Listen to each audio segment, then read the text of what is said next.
kitu nazidi kujifunza katika maisha, na kitu chenyewe ni kwamba kwa njia ya uzoefu inaonekana ninajifunza zaidi kuliko hata kwa njia nyingine kama kusoma au kufanyaje. Lakini kuna changamoto moja kuhusiana na uzoefu. Uzoefu mara nyingi unaniumiza.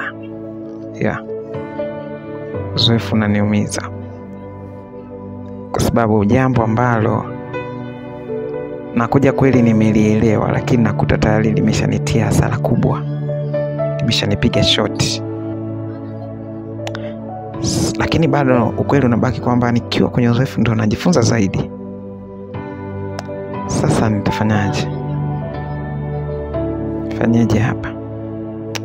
Okay, naweza kufanyaje hapa?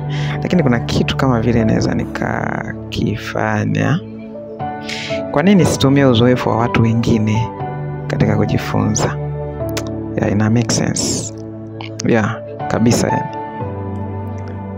Yani jambo ambalo wengine wamelipitia, nikatumia uzoefu wao nikapata somo, badala ya kusubiri mimi mwenyewe ndio nikaenda nikalipitia nipate ile somo. Hii inaweza kuwa au ni yes, lakini inaonekana sawa.